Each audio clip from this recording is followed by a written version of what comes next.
எது இருக்கோ இல்லையோ கர்த்தர் நம்மை திருப்தியாய் நடத்துகிற தேவன். அல்லேலூயா. ஒரு திருப்தி, ஒரு ஆசீர்வாதம். திருப்தி என்று சொன்னா ஒரு மனமகிழ்ச்சியான ஒரு வாழ்க்கை. இருந்தாலும் சோத்திரம், இல்லாவிட்டாலும் சோத்திரம். யோபுதான் முன்னுதாரணம். என்ன? கர்த்தர் கொடுத்தார், கர்த்தர் எடுத்தார், கர்த்தருக்கு சோத்திரம். எப்படி எப்படி இழப்புகள் வந்துச்சு? எல்லா பிள்ளைகளும் அப்படியே இருந்தார்கள். என்ன? ஆடு மாடு எருது கழுதை எல்லாம் போச்சு. என்ன? அது சொறி பிடிச்சது. அவனுடைய வாழ் வியாதி மோசமா இருந்துச்சு. ஆனா அவருடைய வாழ்க்கையில அப்பொழுதுதான் யோபு சொன்னார், பாவம் செய்யவும் இல்லை, அவருடைய வாயினாலே வஞ்சனை கூறவும் இல்லை.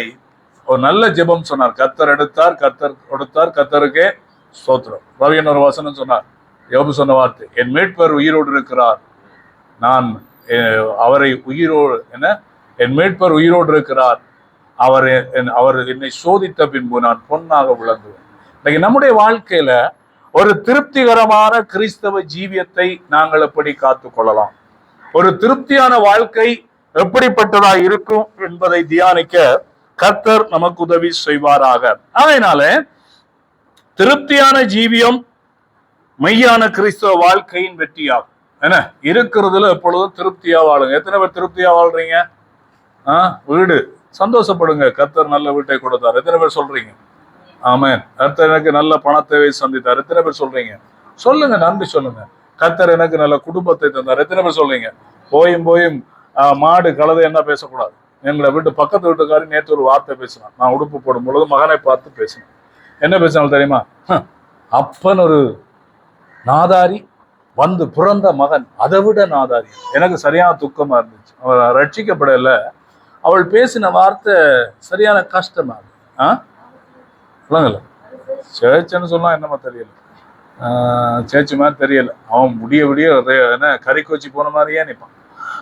அதனால அவனோட வார்த்தையை கேட்ட போல எனக்கு கஷ்டமா. ஒரு மகன் தான், புள்ள வளர்க்கறது, புள்ள குழப்படி சேர்த்தெல்லாம் காரணம் ஆறு அம்மா அப்பா சரியில்லை. அம்மா அப்பா ஒழுங்கா வளர்த்தா பிள்ளைகள் ஆசீர்வாதமா இருப்பார்கள்.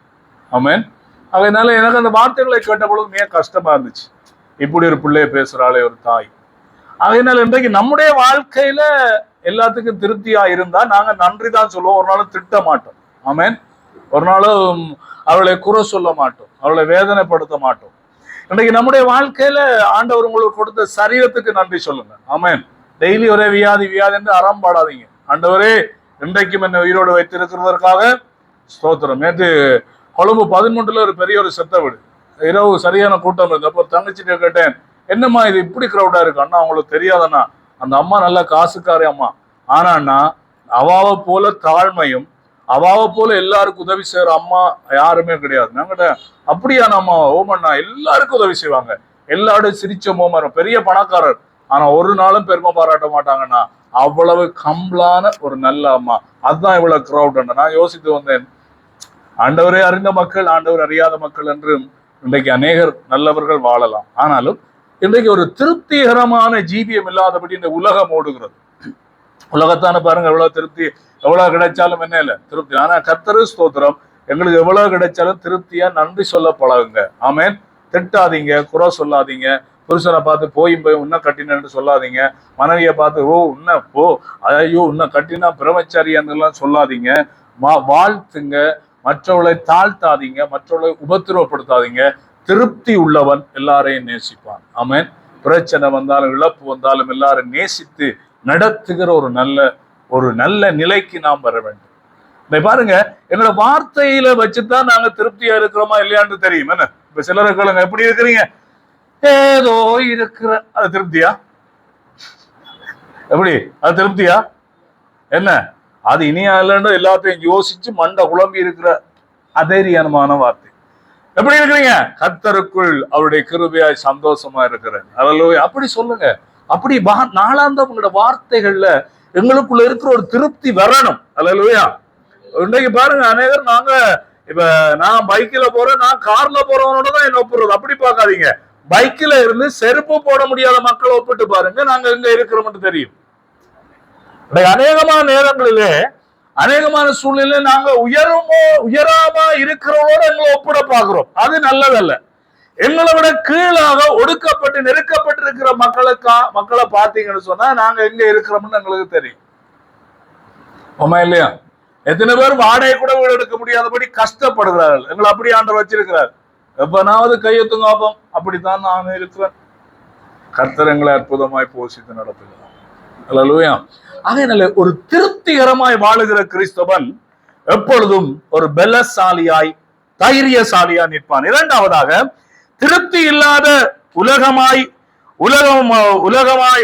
திருப்தி இல்லாத உலகத்தில் உள்ள மக்கள் பதட்டப்படுவதை பார்க்கிறோம். நாம பதட்டப்பட மாட்டோம், மரணத்துக்கு கூட பயப்பட மாட்டோம். என்ன, நான் இன்றைக்கு மறித்தாலும் எங்க போவேன், என்னொற்றார் போய் விட்டார் முன்னங்கே, நானும் அங்க போய் சேர்ந்துடுவேன். அதனால நம்முடைய வாழ்க்கையில, கிறிஸ்தவனுடைய வாழ்க்கையில மரணங்கள், இழப்புகள், போராட்டங்கள் எது வந்தாலும் அவன் மனதைரியத்தோடு நிற்பதற்கு அவனுக்குள் ஒரு திருப்திகரமான ஜீவியம் இருக்க வேண்டும். இந்த உலகத்தில் உள்ள எல்லா மக்களுடைய எவ்வளவு இருந்தாலும் உள்ளத்துல ஒரு எம்டி இருக்கு. என்ன, இயேசு நிறைவானவர் இல்ல, ஆனா எங்கிட்ட எதுவும் இல்லாட்டாலும் நிறைவானவர் நமக்குள்ளே வாசம் பண்ணுகிறார். அல்லேலூயா. பாடுவோம், நிறைவான எங்கள் ஆவியானவரே, நீர் வரும்பொழுது எங்கள் குறைகள் மாறுமே, நீர் வந்தால் வாழ்க்கை மாறுமே. நம்முடைய வாழ்க்கையில கர்த்தர் நமக்குள் இருக்கிறது ஒரு பரிபூர்ணமான, ஒரு திருப்திகரமான ஆசீர்வாதம். எத்தனை பேர் சொல்றீங்க கர்த்தர் நமக்குள் இருப்பது பெரிய ஒரு ஆசீர்வாதம்? ஆமென். இந்த பாருங்க, அநேகர் சூனியம் பண்ணுகிறார்கள் பாதுகாப்பா இருப்பதற்கு, அநேகர் மந்திரவாதிகளை நாடுகிறார்கள் நாங்க நல்லா இருக்கணும் என்று சொல்லி. நேற்று ஒருவர் பேசினார், பாடசாலை போகும்போது 2 தாய்மார் பேசுகிறார்கள். எப்படி பேசுறது தெரியுமா? எங்களுக்கு நடக்கிற எதையும் பக்கத்து வீட்டுக்காரர் கூட சொல்லக்கூடாது, நாங்க மனுஷன் கணவன் மனைவி அன்பா இருக்கிறோம்னு கூட அவங்கள தெரியக்கூடாது, ஆக்களுக்கு முன்னால நாங்க சண்டை போடுற மாதிரி நடிக்கணும். நாம அதை என்னடா இவள் வித்தியாசமா கதை, 2 பெண்டுகள் சேர்ந்தா தெரியுது, பக்கத்து 2 கைக்கிறாள், நானும் காதை கலட்டி விட்டுட்டு இருக்கேன்.